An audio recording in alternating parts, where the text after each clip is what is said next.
오늘 새벽에 나오셨던 분 한번 손 들어보세요. 새벽에. 예. 새벽에 좋았죠? 예.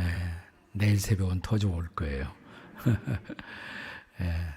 새벽에 습관이 안 된 분은 나오기 힘들 수도 있지만 주무실 때 얼람 해놓으시면 되죠. 근데 얼람만 의존하면 안 돼요. 습관이 있어서 울려도 누르고 다시 또 잔단 말이죠. 제일 좋은 방법은 오늘 밤 주무시기 전에 물컵 2컵만 물을 드시면 됩니다. 이렇게. 그러면 내일 새벽에 자동적으로 알람이 작동할 것입니다. 우리 옆에 있는 분들에게 새벽에 만납시다 한번 해보세요. 내일 새벽이 마지막 새벽이니까 한번 결심하고 한번 나와보세요. 네, 너무 좋을 거예요. 내일 새벽에. 제가 개인적으로 아는 한 지인에 대해서 말씀을 드리려고 합니다. 이번에 이름을 그분의 프라이버시를 생각해서 밝힐 수 없기 때문에 그냥 영어의 알파벳의 P자로 시작되는 PC라고만 말하겠습니다. 이분은 20대에 예수님을 만났어요. 그리고 예수님의 제자가 되기 위한 제자 훈련을 받았고 한동안 신앙이 잘 자랐습니다. 이 사람은 특별히 수산업에 종사했는데 사업이 어려울 때면 늘 주님 앞에 도움을 구했고 그때마다 기적이 일어났습니다. 그래서 사람들은 그를 기적의 사람, 참 잘 나가는 사람이라고 불렀습니다. 그러나 그가 인생의 한때 어려움 앞에 부딪혔을 때 그 어려움을 극복하기 위해서 사회적 영향력 있는 한 사람을 만나게 됩니다. 서로 대화 중에 상대방이 이분에게 이렇게 물었다고 합니다. 당신 혹시 예수 믿소? 직감적으로 상대방이 예수 안 믿는 사람인 것을 알고 내가 예수 믿는다 그러면 나에게 불이익이 오지 않을까라는 생각 때문에 얼버무리면서 제가 옛날에 조금 관심이 있었지만 지금은 아예 예수에 대한 생각은 오래전에 저는 접어버렸죠. 관심 없습니다. 그렇게 말해버렸어요. 자기가 한때 사랑했고 그분을 따르기로 결단했고 그분의 제자라고 고백했던 사람이 이렇게 쉽게 예수님에 대한 말을 해놓고 얼마나 가슴 아팠겠어요. 그 다음부터 막 자책감에 사로잡힙니다. 그리고 이 사람의 신앙생활은 그때부터 아주 굴곡이 심한 ups and downs, 이 굴곡이 심한 그런 신앙생활을 하게 됩니다. 자기 인생을 결산하는 거의 마지막 무렵이 가까웠을 때 지금까지 살아왔던 인생을 돌이켜보면서 나에게 무엇이 가장 커다란 문제였을까? 결론이 섰어요. 결론. 그것은 나에게 일관성 있는 영적 성숙이 없었다. 예수를 한때 믿고 고백했지만 일관성 있는 영적 성숙이 나에게 없었다. 그래서 그는 이제 인생의 마지막 유언 같은 편지 한 장을 씁니다. 그 편지의 제일 마지막 줄에 그는 이렇게 사람들에게 편지를 남겼어요. 유언의 편지를. 오직 우리 주, 곧 구주 예수 그리스도의 은혜와 그를 아는 지식에서 자라가십시오. 그분의 은혜와 그를 아는 지식 가운데 자라가십시오. 자라가십시오. 이분이 마지막 남긴 편지예요. 근데 어디서 많이 익숙한 구절같이 생각되지 않습니까? 이게 사실 베드로후서 마지막 장 마지막 절, 베드로후서 3장 18절인데 오직 우리 주 곧 구주 예수 그리스도의 은혜와 그를 아는 지식에서 자라가라. 그러니까 이 편지를 쓴 사람이 누구예요? 베드로시겠죠. 제가 PC라고 힌트를 드렸는데 베드로시. 힌트를 많이 드렸어요. 이 사람은 직업이 수산업자다 그래요. 수산업. 어부가 수산업이잖아요. 어부가. 예수님을 부인했다. 그렇게 많은 힌트를 드렸는데도 감이 오지 않아요. 어떻게 인생을 사시겠어요? 그래갖고. 네. 베드로 얘기입니다. 베드로 얘기. 네. 그런데 베드로의 동업자가 있었어요. 어부 동업자. 요한이죠, 요한. 요한도 같은 인생의 결론에 도달했습니다. 오늘 우리가 함께 읽은 본문 요한일서 2장 12절 이하는 바로 사도 요한의 인생의 결론이에요. 그 무엇보다 소중한 것, 그것은 영적 성숙이라는 것입니다. 영적 성숙. 여기 요한일서 2장 12절부터 17절까지를 자세히 읽어보시면 네 가지 호칭이 등장해요. 호칭. 어떤 호칭들이 등장합니까? 한번 이렇게 성경을 보시면 자녀들아, 네, 또 뭐야? 아비들아, 또 청년들아, 또 아이들아, 또 네, 이렇게 네 가지가 등장해요. 네 가지. 이걸 순서대로 정리하면 맨 처음이 자녀들. 이 자녀라는 것은 아기부터 자녀예요. 나에게 아기가 태어나면 나의 자녀죠. 그 아기가 조금 자라면 아이들이 돼요. 아이들. 자녀들, 아이들.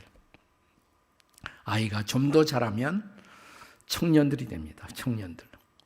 청년들이 좀 더 자라면 아비들 혹은 어미들이 됩니다. 여기 영적 성숙의 네 가지 단계가 있어요. 4 stage, 네 가지 단계. 영적 성숙의 네 가지 단계. 첫째는 자녀들의 단계. 자녀가 되는 단계. 자녀가 되는 단계. 자, 12절 보시면 이 자녀들은 누구를 가리켜서 자녀라고 말하고 있습니까? 요한일서 2장 12절을 다 같이 읽겠습니다. 시작. 자녀들아, 내가 너희에게 쓰는 것은 너희의 죄가 그의 이름으로 말미암아 사함을 받았으며.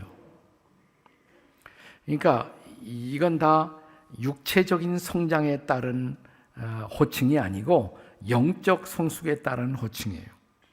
영적 경험이 나와요. 누가 자녀냐? 예수의 이름으로 죄 사함을 받은 사람들. 예수 이름으로 죄 사함을 받은 사람들이 하나님의 자녀가 된 것이죠. 죄 사함을 받았다는 것은 이제 내가 과거와 결별하고 새로운 미래, 새 인생을 살기 시작한 것입니다. 과거와 결별하지 않고는 새로운 미래를 향해서 출발할 수가 없죠. 그런데 과거를 떠난다는 것이 쉽지 않아요. 제가 가까이 지내는 선배 목사님이 있는데 한번 친구들하고 찾아뵈온 일이 있습니다. 근데 그분이 옛날 얘기를 하세요. 한반도에 있었던 6.25 전쟁 이야기를 하면서 그 전쟁 때 당신이 중학생이었는데 자기가 살던 마을, 자기가 다니던 중학교가 비행기 폭격을 맞아서 막 불타는데 그것을 보고 이분이 너무 좋아서 덩실덩실 춤을 추었대요. 이상하잖아요. 그래서 왜 그러셨냐 그러니까 그 학교에 자기 성적표 불탈 생각하니까 그렇게 좋더래요. 네. 내 과거의 성적이, 내 레코드가 별로 좋지 않다 그러면 우리는 그 성적표를 찢어버리고 싶어요. 그리고 다시 내 인생을, 학교를 다시 했으면 좋겠다는 마음이 있습니다. 그렇게 안 되죠. 과거를 지우고 떠난다는 것은 매우 어려운 것입니다. 어떻게 우리는 과거에서 자유하고 새로운 미래를 향해서 갈 수가 있습니까? 우리를 계속해서 한평생 발목 잡고 있는 것은 과거의 죄들인 것입니다. 죄가 우리를 붙들고 있어요. 우리 미래를 향해서 갈 수 없어요.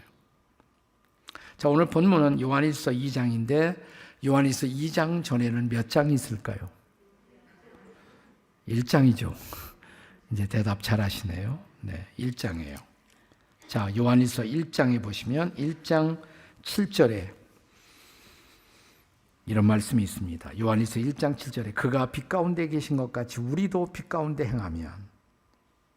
자, 하나님이 빛 가운데 계세요. 하나님은 빛이세요. 우리도 빛 가운데 행하면 우리가 서로 사귐이 있고 하나님과의 진정한 사귐의 인생이 시작되고, 그 다음에 중요한 말씀이 나와요. 따라서 읽어보세요. 그 아들 예수의 피가 우리를 모든 죄에서 깨끗하게 하실 것이요. 아멘이십니까? 네, 그 아들 예수의 피가 우리를 모든 죄에서 깨끗하게 하실 것이고, 예수의 피, 그 피가 우리를 모든 죄에서부터 해방하는 것입니다. 네. 우리가 구약의 시편 51편을 읽어보시면 다윗의 유명한 참회의 장이에요. 다윗은 하나님이 기뻐하는 하나님 마음에 합당한 사람이었지만 일생에 얼룩진 오점이 있었습니다. 그래서 다윗이 범죄한 후에 참회의 기도를 드리죠. 아픈 마음으로. 그 기도 가운데 보면 시편 51편에 이런 대목이 있어요. 우슬초로 저를 씻겨주십시오. 그러면 제가 정하게 될 것입니다. 제가 정하리이다. 깨끗하게 될 것입니다. 구약에 보면 자 이제 제사장들이 하나님께 제사를 드릴 때 제단 위에다가 제물을 올려놔요. 그리고 이렇게 칼로 각을 떠요. 피가 흐르죠. 시간이 지나가면 피가 응고가 됩니다. 지금은 세척제가 발달되어서 응고된 피를 지우는 것이 아주 쉽지만 옛날에는 지우는 것이 쉽지 않았어요. 그런데 우슬초, 식물의 여러 가지들을 묶어서 만든 우슬초, 거기다 식초 같은 것이 섞여 있는 것인데 이 우슬초로 닦으면 깨끗해져요. 깨끗해져요. 그 장면을 연상하면서 다시 이 대목을 읽어보세요. 우슬초로 저를 씻겨주십시오. 그러면 제가 깨끗하게 될 것입니다. 자, 우슬초가 제단 위에 얼룩진 피를 닦아 지울 수가 있지만 우리의 마음속에 얼룩진 죄를 우슬초로 씻기는 것이 가능할까요? 유일한 정답, 유일한 처방, 그것은 하나님의 어린 양으로 이 땅에 오셔서 우리의 죄를 대신 짊어지고 우리가 죽어야 할 십자가의 죽음을 대신 죽어주시고 대신 심판받으신 예수님, 그분이 십자가에 흘린 피, 보혈, 그 피가 우리를 모든 죄에서 깨끗하게 하실 것이요. 아멘. 그때 우리는 과거에서 해방되는 거예요. 하나님의 자녀로서 새 출발이 시작되는 거예요. 새로운 출발. 네, 그게 자녀들이에요. 자녀들. 교회 나와서 십자가의 보혈을 아직도 이해하지 못하는 사람, 신앙생활을 시작도 안 한 사람이에요. 이런 사람은 엄격하게 말하면 하나님의 자녀가 아니고 교회에 나와 있지만 아직도 보혈의 의미를 깨닫지 못하고 예수님의 피로 죄사함 받은 감사와 감격이 없는 사람, 이런 사람을 구도자라고 합니다. 구도자. 진리를 아직도 찾고 있는 사람이에요. 여러분, 하나님의 자녀됨, 자녀되는 것은 예수의 이름, 이 놀라우신 하나님의 아들 예수, 그리고 예수의 피로 죄사함을 받아 깨끗함을 얻은 사람, 그들이 하나님의 자녀인 줄로 믿습니다. 이제 하나님의 자녀로서 우리는 아기로 출발하는 거예요. 우리가 예수님 영접하면 우리의 죄 용서하시고 예수의 생명, 새로운 생명을 주세요. 그 생명을 갖고 태어나는 그리스도 안에서의 아기, baby in Christ, 그리스도 안의 아기. 네, 그게 하나님 자녀로서의 출발이에요. 자, 신앙생활의 첫 번째 단계. 그러니까 태어나야 자라나지. 그 다음에 태어나지도 않은데 어떻게 자랄 수가 있어요? 일단 태어나야죠. 네, 예수의 피로 죄사함 받고 하나님의 자녀로 거듭났을 때 영적 성숙이 그때부터 시작되는 것입니다. 아멘. 네, 영적 성숙의 첫 번째 단계, 예수 믿고 하나님의 자녀가 되는 것. 여러분, 그냥 교회만 나오지 마시고 확실한 하나님의 자녀, 영접하는 자, 곧 그 이름을 믿는 자들에게는 뭐예요? 하나님의 자녀가 되는 권세를 주셨으니, 그 자녀는 어린 자녀를 얘기하는 거예요. 새로운 생명을 받은 자녀가 되는 권세를 주셨으니. 그렇습니다. 하나님의 자녀로 출발하시기를 주의 이름으로 축복합니다. 첫 번째 단계예요. 근데 자녀도 안 되고 교회만 나오는 사람은 아까 구도자라고 그랬어요. 구도자. 교회 나오는 것은 좋은 일이에요. 그러나 빨리 하나님의 자녀가 돼야죠.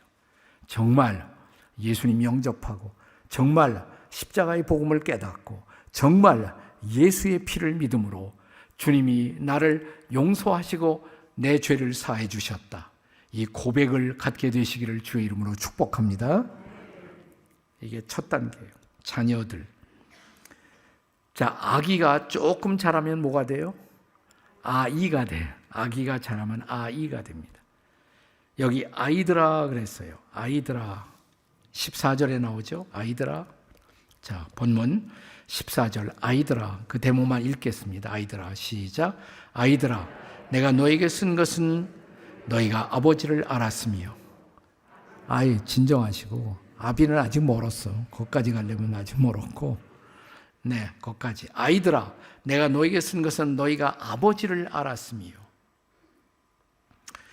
자, 영적인 아이. 아이는 누가 영적 아이냐?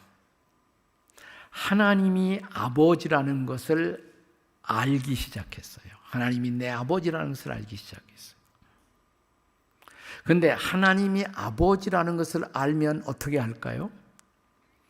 그 아버지께 필요한 것을 구하여 얻습니다. 구하라 주실 것이요. 찾으라 찾을 것이요. 문을 두드리라 그러면 너희 열릴 것이니 구하는 이마다 얻을 것이요 찾는 이가 찾을 것이요 문을 두드린 이에게 열릴 것이니라. 너희가 악한 자라도 자식에게 좋은 것을 줄 알거든. 하물며 하늘에 계신 아버지께서 그 자녀들에게 좋은 것으로 주시지 않겠느냐. 하나님이 아버지인 것을 알기 시작한 증거가 뭐냐? 아버지께 구하기 시작합니다. 기도가 시작돼요. 그리고 기도 응답을 경험하기 시작합니다. 기도 응답.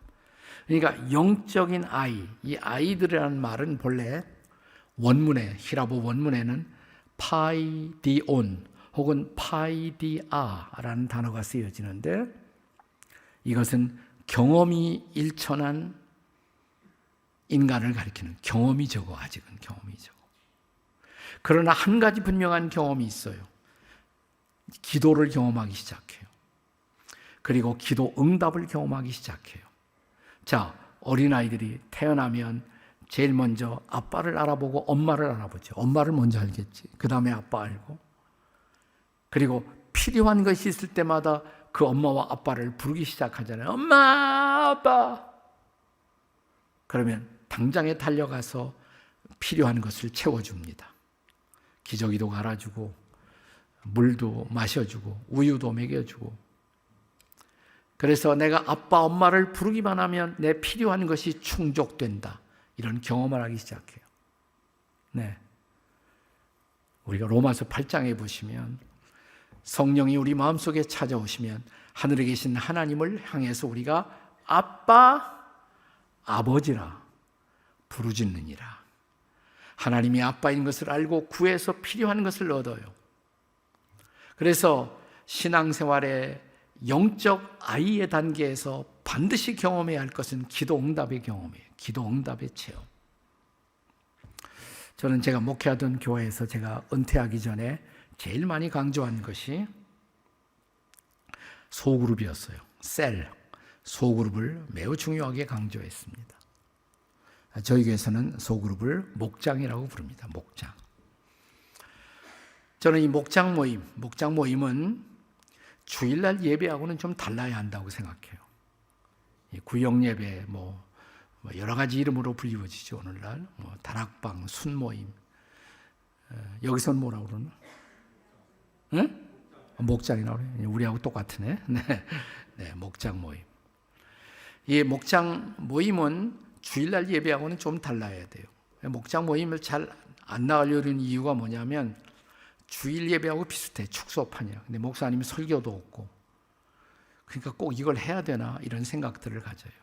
그러니까 주일 예배에서 할 수 없었던 것들이 충족이 돼야 돼요. 충족이. 예컨대 여러분 주일날 예배 와서 예배 시간에 손 들고 목사님께 질문할 수 있어요? 없어요? 못하죠. 그런 거 못해요. 또 주일 예배 와서 한 주간 어떻게 지내냐 물어보고 일일이 그 얘기를 들을 시간이 있습니까? 없습니까? 없어요. 이런 걸 어디서 하느냐면 목장 모임에서 해야 돼요.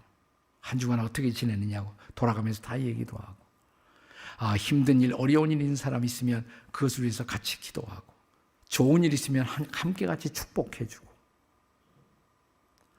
그랬을 때 이 주일 예배하고는 다른데 이 목장 모임 나름대로 특별한 의미가 있구나. 근데 저희 교회 목장 모임에서 제일 많이 강조하는 것은 뭐냐면 기도 제목을 나누는 거예요. 기도 제목. 각 사람이 다 기도 제목을 놓고 그리고 그것을 위해서 일일이 기도하는 시간. 주일 예배 시간에 그런 거 못 하잖아요. 그리고 목장 모임 모일 때마다 물어봐요. 지난 주일에 기도한 거 어떻게 됐는지. 혹시 우리가 구한 것 가운데 응답된 기도들이 있는지. 이렇게 해보니까 저희 교회 재미나는 현상 중에 하나는 안 믿는 사람들이, 지금 우리 전도 대상자들이 교회는 안 나오는데 목장 모임에는 나와요. 저는 그게 좋은 현상이라고 생각해요. 그래서 너무 빨리 교회 데리고 나오려고 하지 말고 목장 모임에서 푹 삶아서 익혀갖고 데리고 나오라고 제가 그럽니다. 자, 여기 전도 대상자가 목장 모임에 한번 왔어요. 근데 이제 기도 제목 놓고 일일이 하나하나 가정을 위해서 기도하잖아요. 그것만 있는 것이 아니라 기도 응답받은 것을 쭉 간증한단 말이죠. 지난번에 기도했는데 이 기도가 응답됐어요. 그럼 이 사람이 안 믿는 사람이지만 마음에 이런 생각이 들어요. 나도 기도 제목 내도 괜찮을까? 근데 물어본다면 혹시 자매님 기도 제목이 있어요? 저희가 기도해 드릴? 그럼 슬슬 얘기하기 시작해. 나는 우리 가정에 이런 어려움이 있고 이런 것이 있다고. 거기서 기도 응답을 체험한단 말이죠. 기도 응답을 체험하면 응답되네. 하나님 진짜 살아계시네. 하나님을 경험하는 거예요. 거기서. 네. 그래서 기도 응답의 체험이 무엇보다 중요한 것입니다. 하나님이 아버지라는 것을 알고 아버지께 구하여 기도 응답을 받는 것. 사실 우리가 평생에 기도 응답을 가장 많이 경험하는 때는 아이 시절이에요. 아이 시절. 이건 육체적인 성장과도 비슷해요. 여러분, 우리 어린아이들이, 아기들이 울고 보채면 즉각적으로 우리는 필요한 것을 공급하죠. 근데 조금씩 크면 달라져요. 자, 티네이저, 사춘기가 된 우리 자녀들이 뭐 사달라고 그러면 여러분 무조건 사줍니까? 안 그래요. 어렸을 때는 무조건 줘요. 필요한 거 무조건 우유 안 끼고 무조건 갖다 먹이고. 그런데 사춘기쯤 된 자녀들이 뭐 달라고 그러면 이제 부모들이 묻습니다. 왜 필요하니? 정말 필요하니? 그리고 주지 그냥 안 줘요. 그러니까 우리도요, 평생의 기도 생활 중에서 기도 응답을 제일 많이 체험하는 때가 신앙이 아주 성숙한 때가 아니에요. 내 신앙이 어렸을 때, 내 신앙이 유치했던 시절, 그때 사실은 기도 응답을 제일 많이 받아요. 자, 우리 집 유치원에 다니는 유치한 우리 자녀들이 집에 와서 부모에게 구하는 것이 뭐예요? 부모님, 내가 요즘 나라를 보니까 마음이 심란하고 걱정이 돼요. 그렇게 어린아이, 초등학교 아이들이 얘기하면 여러분 어떻게 생각하세요? 제가 머리가 돌았나? 정상인가? 여러분, 기도에도 성숙에 따라 기도의 제목이 달라요. 물론 나라를 위해서 기도하고 민족을 위해서 기도하고 열방과 세계 선교를 위해서 기도해야 돼요. 그러나 그것은 성숙의 정도에 따라서 그 기도를 해야 할 때가 오는 거예요. 유아 시절에는 유아다운 기도, 유치한 아이들 시절에는 유치한 기도가 필요해요. 아빠! 장난감 사달라고 밤낮 조르고. 네. 그러나 그게 필요한 거예요. 그것을 통해서 하나님의 살아계심과 기도 응답의 그 중요성을 우리는 배우기 시작하는 거예요. 그래서 영적 성숙의 첫 번째 단계, 자녀들 됨의 단계, 자녀가 되기 위해서는 예수 이름으로 죄사함을 받아야 된다. 두 번째, 아이들의 단계. 하나님이 아버지인 것을 알고 기도를 경험하기 시작한다. 자, 그러면 세 번째 단계. 자, 세 번째. 이제 아이들이 더 자라나면 뭐가 됩니까? 청년이 되죠. 청년. 영적 청년입니다. 자, 영적 청년들의 특성에 대해서 여기 13절에도 나오고 14절에도 나와요. 우선 13절. 13절에서 청년들아 요 부분만 읽어요. 13절에 청년들아 그 부분이 보여요? 안 보여요? 보이죠? 이건 실력이 없어도 시력만 있으면 보여요. 보이죠? 네, 청년들아 시작. 청년들아 내가 너에게 쓰는 것은 너희가 악한 자를 이기었음이라. 자, 14절에도 또 나옵니다. 14절에 청년들아 보입니까? 안 보입니까? 잘 보면 보여요. 청년들아. 거기서부터 읽겠습니다. 시작. 청년들아 내가 너에게 쓴 것은 너희가 강하고 하나님의 말씀이 너희 안에 거하시며 너희가 흉악한 자를 이기었음이라. 아멘. 자, 청년의 특성 13절, 13절, 14절이 다 똑같은 말로 끝나요. 마지막 끝날 때 뭐가 있어요? 이기었습니다. 청년은 이길 수 있는 자예요. 영적 승리를 경험할 수 있는 사람이에요. 영적 승리. 어린아이 시절에는 하나님의 자녀이긴 하지만 아직도 어리기 때문에 사탄이 와서 푹 건드리면 금방 쓰러져요. 언제라도 쓰러져요. 그러나 영적 청년이 되면 악한 자, 악마, 사탄과 더불어 싸워서 이제는 이길 수 있는 자가 된 것입니다. 이긴다는 단어와 함께 14절에 청년의 특성으로 강조된 단어 또 하나가 있죠. 청년들아 내가 너에게 쓴 것은 너희가 뭐예요? 강하고 그랬어요. 강하고 이긴다. 청년의 두 가지 특성, 강하고 이긴다. 청년이 약하고 밤낮인다. 그건 청년답지 않은 것이죠. 청년답지 못해. 청년은 강해야 돼요. 그리고 이길 수가 있어야 돼요. 근데 무엇으로 강하고 무엇으로 악한 자와 더불어 싸워 이길 수가 있느냐? 14절 다시 읽어보세요. 청년들아 내가 너에게 쓴 것은 너희가 강하고 그 다음에 하나님의 말씀이 너희 안에 거하시며 너희가 흉악한 자를 악한 자를 악마를 이겼습니다. 제가 두 번째 영적 성숙의 단계 아이들의 단계에서는 하나님이 아버지이심을 알고 기도를 경험해야 되는데 기도를. 근데 청년, 영적 청년이 되려면 말씀을 경험해야 돼. 하나님의 말씀을 경험해야 돼. 왜냐하면 말씀으로 강해지는 거예요. 말씀으로 사탄과 더불어 싸워 승리할 수도 있는 거예요. 청년이 무엇으로 행실을 깨끗게 하리이까 하나님의 말씀을 따라 삼갈 것이니이다. 주여 내가 주께 범죄치 아니하리 하여 주의 말씀을 내 마음속에 두었나이다. 말씀을 읽고 연구도 하고 암송도 하고 묵상도 하고 말씀이 내 속에서 작동하기 시작해. 말씀이 살아 움직여요. 하나님의 말씀은 살았고 운동력이 있어 좌우에 날선 어떤 검보다도 예리하여 혼과 영과 관절과 골수를 찔러 쪼개기까지 하며 말씀이 나를 다스리기 시작해요. 지배하기 시작해요. 그래야 영적 청년이 되는 거예요. 영적 청년. 물론 영적 청년이 되고도 악한 자에게 사탄에게 질 수도 있어요. 넘어질 수도 있어요.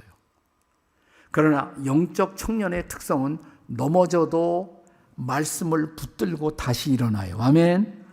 말씀을 붙들고 다시 일어나는 거예요. 유명한 영국의 마르틴 로이드 존스라는 설교가가 우리의 신앙생활을 등산하는 거에 비교했어요. 산의 정상에 오르는 것. 그런데 산의 정상에 오르다가 넘어지잖아요. 중간에서. 근데 저 막 산에서 저 아래에서 출발한 직후에도 넘어질 수가 있고 산 꼭대기 정상 가까이 가서도 넘어질 수 있는 거예요. 그분의 표현을 빌면 저 아래에서 넘어지나 정상 가까이서 넘어지나 자빠지는 폼은 똑같다. 자빠져서 코가 터지고 난 모습은 똑같아요. 그러나 다른 것이 있다 이렇게 말해요. 다른 것이 있다. 일어서면 달라진다. 쓰러졌던 그 자리에서 일어서면 저 아래까지 내려가서 다시 올라오는 게 아니에요. 넘어졌던 그 자리에서부터 시작해서 다시 올라가면 돼요. 다 같이 일어서면 달라집니다.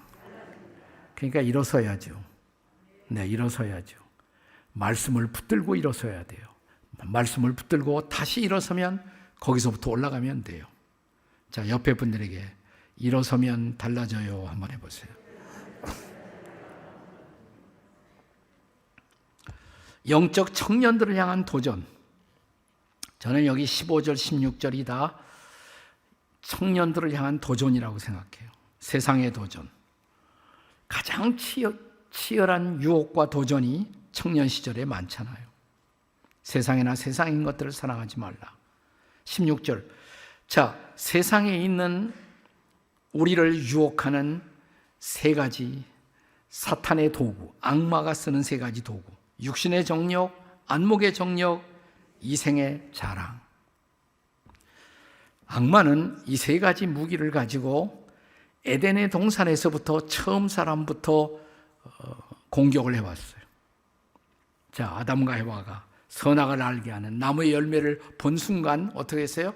먹음직하고 육신의 정욕에 먹음직하고 보암직하고 안목의 정욕, 지혜스럽게 만큼 탐스러움. 저거 먹으면 네가 하나님과 같이 된다. 이생의 자랑. 이생은 pride of life. 나를 높이고자 하는 욕구를 말하는 거예요.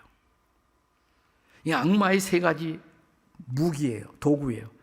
처음 사람이 이것 때문에 넘어졌어요. 아담 이래로 계속해서 수많은 인류가 이 세 가지 때문에 넘어지잖아요. 육신의 정욕, 안목의 정욕, 이생의 자랑. 실패한 아담의 자리에 둘째 아담으로, 마지막 아담으로 오신 우리 예수님도 세 가지 시험을 받습니다. 공생애를 시작하시기 위해서 광야에 나갔을 때, 금식을 시작했을 때 마귀가 찾아오죠. 자, 금식을 시작한 예수님에게 이 돌들이 명하여 떡덩이가 되게 하라. 먹는 시험, 육신의 정욕이죠. 천하만국의 모든 영광을 다 보여주면서 절만해, 내가 다 줄게. 안목의 정욕. 성전 꼭대기에 세워놓고 뛰어내려봐. 천사가 네 발을 살짝 들어 올리면 너는 유명해져. 내일 신문에 나, 텔레비전에 나고 슈퍼스타가 되고. 이게 이생의 자랑이에요. 이생의 자랑. 그런데 이런 시험을 예수님은 다 물리치셨죠. 무엇으로? 말씀으로. 자, 이 금식하는 예수님에게 이 돌들이 명하여 떡덩이가 되게 하라. 예수님에게 정말 시험이 있을 거예요. 그분은 명령만 하시면 돌을 떡으로도 만들 수가 있는 분이기 때문에. 얼마나 배고프셨겠어요. 네. 그런데 예수님 뭐라고 말씀하십니까? 사탄에게 사람이 떡으로만 살 것이 아니요 하나님의 입으로 나오는 모든 말씀으로 살 것이라. 맞아요. 근데 그 앞에 하신 말씀이 있어요. 그것까지 하셔야 완전한 정답이 돼요. 기록되었을 때 그랬어요. 기록되었을 때. 구약에 기록되었을 때, 신명기에 예수님은 그 말씀을 암송하고 계셨어요. 그리고 그 말씀을 통해서 사탄을 물리치십니다. 내가 평소에 말씀을 가까이 하고 말씀을 많이 암송도 하고 묵상도 하는 거. 말씀을 많이 이렇게 여러분이 암송해 놓으면 언제라도 끄집어내서 되새김질할 수 있어요. 묵상할 수 있어요. 네. 저는 비행기 타거나 뭐 그러면 그 암송했던 말씀들을 조용히 묵상해 봐요. 그러면 시간이 얼마나 빨리 지나가는지 몰라요. 금방 지나가요. 그리고 말씀이 다시 살아나요. 말씀이 나를 지배하는 것을 느낍니다. 사랑하는 여러분, 청년의 계절에도 유혹은 있고, 아니 더 치열한 유혹이 있고 더 넘어질 수가 있지만, 그러나 말씀을 붙들고 일어나는 여러분이 되시기 바랍니다. 일어나면 달라집니다. 일어나면 다시 올라갈 수가 있습니다. 전진할 수가 있습니다. 자, 영적 성숙의 단계. 첫째는 자녀됨의 단계. 이건 예수의 이름으로 예수의 피로 죄사함 받는 것. 아이들의 단계 뭐예요? 하나님이 아버지심을 알고 기도하여 응답을 받는 것. 청년들의 단계 뭐예요? 말씀으로 악마와 더불어 싸워 이길 줄 아는 것, 승리할 줄 아는 것. 자, 그러면 이제 마지막 단계 남았어요. 마지막 네 번째 단계가 무슨 단계예요? 아비들아, 아비들아. 어떤 분이 와서 저한테, 어떤 자매님이 왜 아비드라만 있고 에미드라가 없어요? 그래요. 네, 이 아비들 속에 다 포함되니까 너무 섭섭하게 생각하지 말아요. 자, 영적 아비의 특성, 아비들 13절 같이 읽어보세요. 13절 시작. 아비들아, 내가 너에게 쓰는 것은 너희가 태초부터 계신 이를 알았음이요. 네, 한 번 더 14절에 반복돼요. 똑같은 말씀이. 아비들아, 내가 너에게 쓰는 것은 너희가 태초부터 계신 이를 알았으며. 겉으로 피상적으로 읽으면 아이들하고 비슷해요. 아이들아, 뭐 아이들도 아버지를 알았으며 그랬잖아요. 근데 영적 아비는 아버지를 알았다고 그러지 않고 뭐냐면 태초부터 계신 그분을 알았으며. 태초로 지금까지 역사하시는 하나님, 하나님 아버지, 그 하나님의 하나님 되심을 영적 아비들은 이제 깊이 아는 거예요. 깊이. 피상적으로 아는 것이 아니라 깊이 아는 거예요. 하나님을 아주 잘 알아요. 깊이 알아요. 그게 영적 아비예요. 그것이 영적 어미예요. 하나님을 깊이 이제 알게 됐어요. 우리의 신앙생활의 평생은 하나님을 알아가는 과정입니다. 하나님을 알아가는 과정. Knowing God. 하나님을 알아가는 과정이에요. Better and deeper. 더 잘 알고 더 깊이 알고 하나님을 더 깊이 알아가는 것. 이게 신앙생활의 과정이에요. 영적 아비가 돼야 돼요. 하나님을 깊이 알아서 만나는 사람마다 하나님 이야기를 너무너무 해주고 싶어. 끝없이 나는 하나님 이야기를 할 수 있어요. 이게 영적 아비예요. 이것이 영적 어미예요. 뿐만 아니라 영적 아비나 어미가 되려면 자식들이 있어야 돼. 자식을 둔 사람이 아비예요. 영적 자식을 두어야 영적 아비가 되죠. 우리는 바울 사도가 가정을 가지지 않았다는 것을 잘 알고 있습니다. 그럼에도 불구하고 바울에게는 영적 자녀들이 많았어요. 영적 자손들이.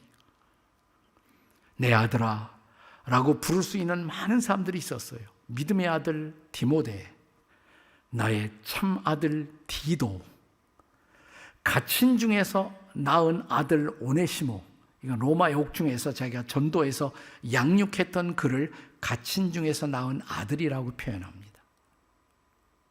영적인 아들, 내가 전도를 했거나 양육을 했거나 내가 복음을 전했거나 신앙을 잘하도록 양육을 도와주었거나 그렇게 한 사람들을 위해 영적 자녀들이란 말이죠. 저는 건강한 교회가 어떤 교회냐, 위대한 교회, 성숙한 교회, 아름다운 교회, 사람만이 나오는 교회가 아니에요. 영적 아비들이 많고 영적 어미들이 많은 교회, 영적 자녀들을 두고 있는 사람들이 많은 교회. 여러분이 세상을 떠나갔을 때 저분은 나의 영적인 아버지였는데, 저분은 나의 영적인 어미였는데, 이렇게 말할 사람이 몇 명이나 될까요? 지금 이 순간 오늘 밤 저들은 나의 영적인 자식들이지 라고 말할 수 있는 생각나는 사람들이 있습니까? 거기까지 오셨어요. 여러분이 영적으로 돕고 있는 사람, 주변에 전도하고 돕고 있는 사람들.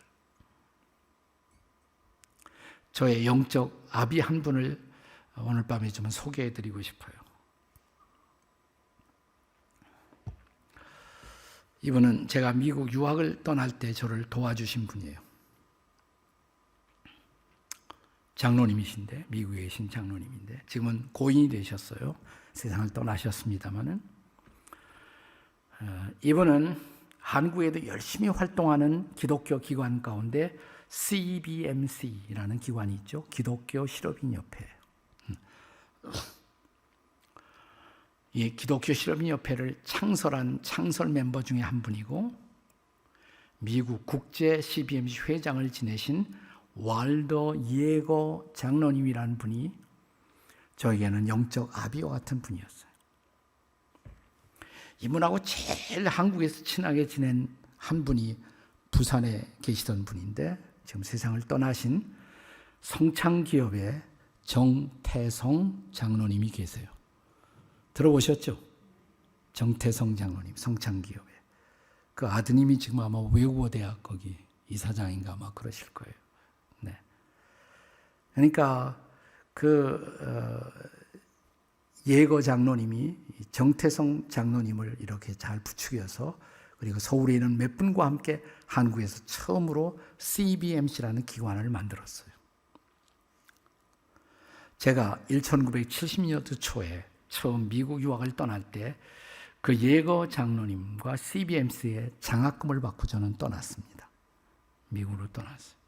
이 장로님은 미국의 톨레도 오하이오주에 사시는 분인데 제가 이제 비행기 타고 미국의 자동차 도시 디트로이트에 도착할 때 이 할아버지 내외가 이 장로님네 회장님 그 당시에 미국 오하이오주의 최고로 부자였어요. 이분이. 농장을 많이 갖고 계시고 또 식품하는 식품 기업 그 브랜드를 많이 가지고 계시던 분이에요. 한국에서 오는 유학생 하나가 도착했다고 이 회장님이 장로님 친히 운전해 갖고 공항까지 나오셨더라고요. 네, 저는 궁금했어요. 나를 도와주시는 이분이 도대체 어떤 분이고 어떻게 사는 분일까? 부자라는 건 알았는데 CBMC 회장인 것도 알았고 제가 비행기에 나오자 저를 안아주시면서 웰컴하면서 잘 왔다고 고생했다고 차 타라고 본인이 친히 운전하시더라고. 회장님이 장로님 운전. 차가 무슨 차일까? 저는 대단히 비싼 차 타고 나오셨나 그랬더니 그냥 수수하게 괜찮은 차예요. 그 당시에 올드모빌이라는 차인데 하도 오래 타고 진짜 올드모빌이 다 됐어요. 올드모빌. 그런 차를 운전하고 오셨어요. 1시간쯤 가서 이제 집에 도착했는데 자, 부자니까 이 부자 사는 집이 얼마나 대단할까? 저는 깜짝 놀랐어요. 그냥 평범한 집이에요. 지금 미국에 간 한국 교포들이 살고 있는 평범한 3베드룸 하우스, 그런 평범한 집에 사세요. 회장님이 이런 집에 사시나. 8월 초에 도착했는데 더웠어요. 들어가니까 막 이렇게 선풍기를 트시더라고요. 에어컨 시설 다 되어 있는데 선풍기를 틀고 계세요. 아니 에어컨 시설 다 되어 있는데 왜 선풍기 트십니까? 라고 물어보려고 그러는데 그 영어가 복잡하더라고요. 말이 잘 안 나와. 문장 만드는데 사흘 걸렸어요. 사흘 만에 물어봤어요. 에어컨 시설 다 되는데 왜 에어컨 안 트시냐고. 그러니까 빙그레 웃더니 더우냐고. 네가 묻는 것이 오늘 하나님 응답의 사인이니까 틀어주겠다고 그때 틀어주더라고요. 지독한 분이에요. 그렇게 돈을 아끼세요. 이렇게 아끼세요. 네. 아침에 그 할머니가 이렇게 부엌에 키친 테이블에서 뭘 쓰고 계세요. 뭘 쓰나 보니까 메모지에 써요. 근데 거기다 1, 2, 3, 4, 5 뭐 하세요? 물어보니까 쇼핑 리스트래요. 근데 지워서 자 3번이 다시 1번으로 가고 이게 무슨 순서냐고 그러니까 내가 꼭 사야 할 중요 순서에 따라서 쇼핑 리스트를 1, 2, 3, 4를 쓰는 거예요. 왜 이렇게 하세요? 물어보니까 이런 거 안 하고 가면 내가 아무거나 막 짓고 충동 구매할까 봐 꼭 필요한 것만 사려고. 지독한 분이죠. 지독한. 그 돈을 아껴서 이분은 전 세계 수많은 장학생들을 키우고 유능한 장학생, 저같이 유능한 장학생들을 키우고 수많은 선교사들을 돕고 네.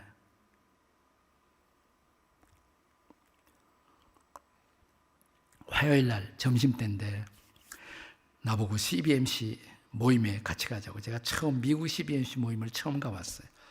한국에는 주로 CBMC 모임하면 목사님들이 가서 다 인도해요. 근데 여기는 사업가들이 자기들끼리 이렇게 모임을 갖더라고요. 아침에 일찍 일어나서 화요일 날 아침부터 막 전화를 돌리세요. 그러더니 갑자기 할렐루야 그러시더라고요. 한 청년 전도하고 있었던 사업가를 CBMC 모임에 나오라고 하는데 나오겠다고 말을 한 모양이에요. 그러니까 기뻐갖고 할렐루야. 한 11시 반쯤 식당에서 만나더라고요. 제가 따라갔어요. 이제 식사를 12시 10분, 15분 되니까 다 마쳐요. 그리고 그 식당 뒤에 있는 방을 하나 빌려놨는데 거기서 모이더라고요. CBMC 기독교 사업가들이 모이는 거예요. 그날의 스피커는 저를 도와주신 이 장로님 할아버지가 자기 간증을 하면서 말씀을 나누시더라고요. 그리고 마지막에 여러분 가운데 혹시 예수님 모르는 분이 있으면 예수님 알기를 원하는 분들이 계시냐고 손 들어보라고. 이 장로님이 초청했던 젊은 사업가가 저 뒤에서 손을 들었어요. 그러니까 너무 좋아하시더라고요. 끝나고 가서 헉을 해주고 안아주시고, 난 그렇게 끝나는 줄 알았어요. 그랬더니 일주일에 한 번씩 만나요. 약속하고 아침 식사를 같이 해요. 식사하면서 간단한 바이블 스터디예요. 왜 성경은 무슨 책이고 왜 성경을 읽어야 하는가? 어떻게 성경이 영적 양식이 되는가? 왜 기도하는가? 기도는 성도들이 그리스도인들이 하나님과 소통하는 방법이라고. 교회는 왜 필요한가? 교회는 왜 나가야 하는가? 예배는 왜 중요한가? 한 5번 만나서 같이 공부하시더니 이 청년 사업가가 사는 집에서 가까운 교회 목사님하고 약속을 하더라고요. 그러면서 이 청년을 당신 교회에서 잘 좀 양육해달라고 부탁을 하더라고요.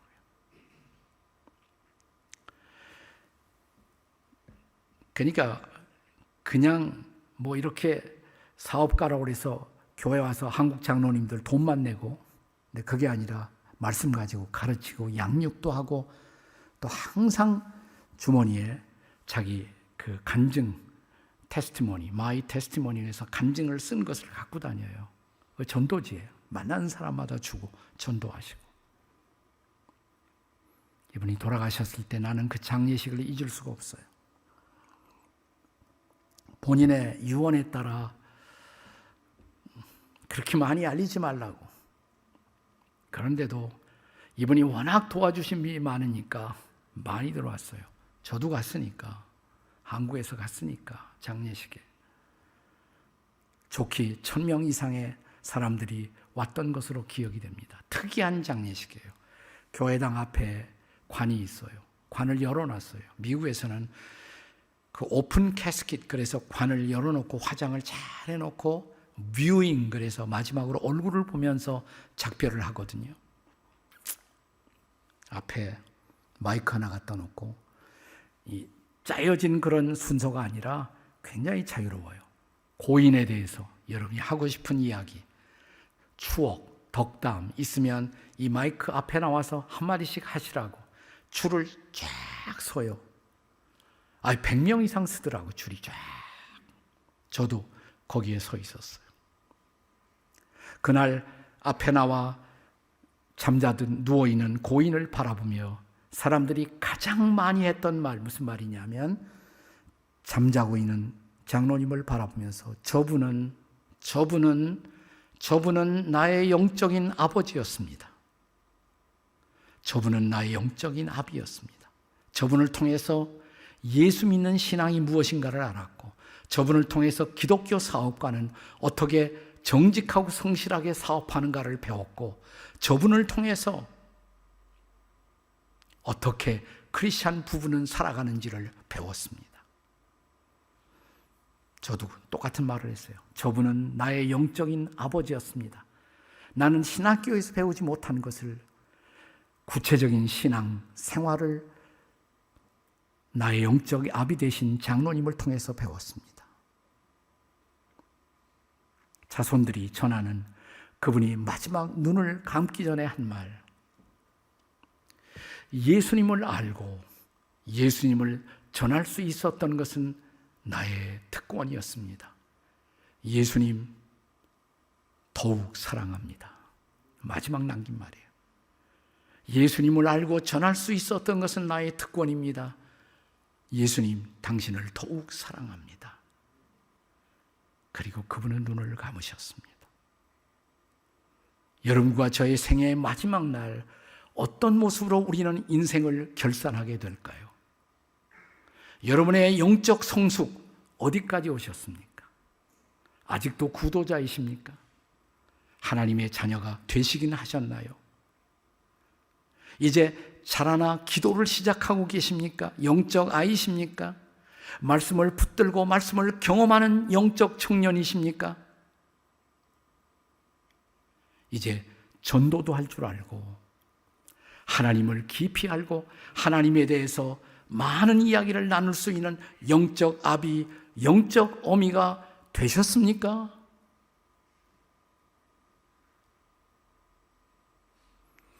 같이 머리 숙여 기도하시면서 우리 할아버지가 마지막으로 불렀던 찬송이에요. 유언처럼 함께 가족들이 이 찬송을 부르면서 이 할아버지를 보내드렸다고 합니다. 찬송가 314장 내 구주 예수를 더욱 사랑 엎드려 비는 말 들으소서 내 진정 소원이 내 구주 예수를 더욱 사랑 더욱 사랑.